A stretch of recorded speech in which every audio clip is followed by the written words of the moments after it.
Welcome back. We are now ready to begin Module 6, Task Dependencies, in the Using Open Workbench with Clarity self-paced training course. In this module we have 3 learning objectives. The first lesson deals with dependency concepts, where we'll learn how dependencies fit into the overall process of doing project schedules. Lesson 2 will get into some of the details of the types of dependencies and lags within dependencies, and then the third lesson will actually get into demoing and hands-on creating dependencies in Open Workbench. And then at the end of this module there is a hands-on exercise for you to work on. Now, beginning with lesson 1, we want to look at dependency concepts. And so here in this diagram we begin by looking at the diagram from our last module on the work breakdown structure. And you see there, we saw that same diagram previously where we look at the WBS, the work breakdown structure, into its phases, activities, tasks, the summary levels, and then the detail levels. And dependencies is all about taking the detail levels, the tasks and milestones, and putting them into a sequence. On the right side, we see the dependency network sequence. So that is where we're trying to head to. That is our objective. We take the tasks, which are in the beginning just independently listed tasks, and then we tie them together into somewhat of a flow diagram. And when that is all done, it will tell us how the scheduling can be done. So that, for example, if each of these tasks in this diagram on the right side is 1 week long, that would say, for example, that in task 1 can start at the beginning of the first week and would take 1 week long, and it would say that task 2 then could start at the beginning of the second week and would take 1 week long, and it would say task 3 then could begin at the beginning of the third week and take 1 week long. And that's what the scheduling program will do for us, figure that all out, but we first have to tie it together into a dependency network as shown in this diagram.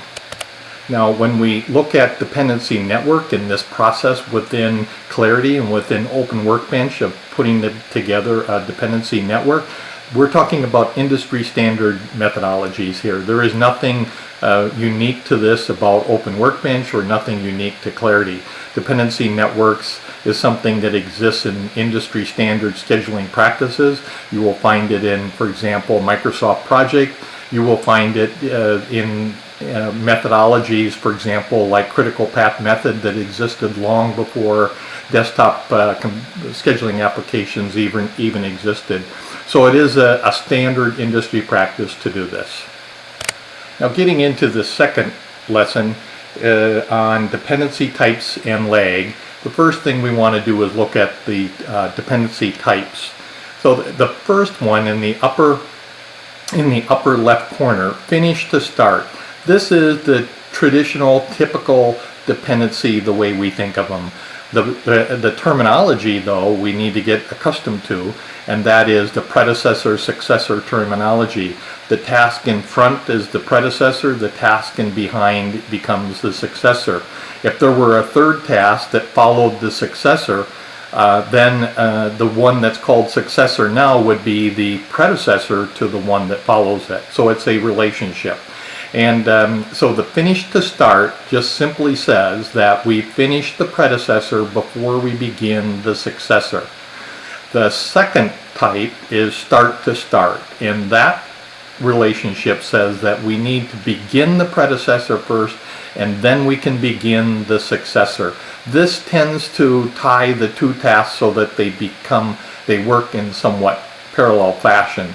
The third type is finish to finish, and this one again is slightly different. It says that on the predecessor task we have to finish the predecessor before the successor task can finish. So they're also going to work in parallel, but the tying of the two is tied to the ending. So those are the principal 3 types. Finish to start is at least 90% of the time your relationships are finished to start. The start to start may be no more than 5%. Finish to finish, no more than 5%. There's one more type, start to finish, which I don't even want to talk about. You'll never use it, so we won't even mention it. So these are the three ones that you would use. When we did the, when we set the options, the tools options in Workbench, we set defaults, and one of the defaults we set was, in fact, it was out of the box set. For dependencies, the default was set to finish to start relationship. That is what you'll see almost all the time to that point. Thank you.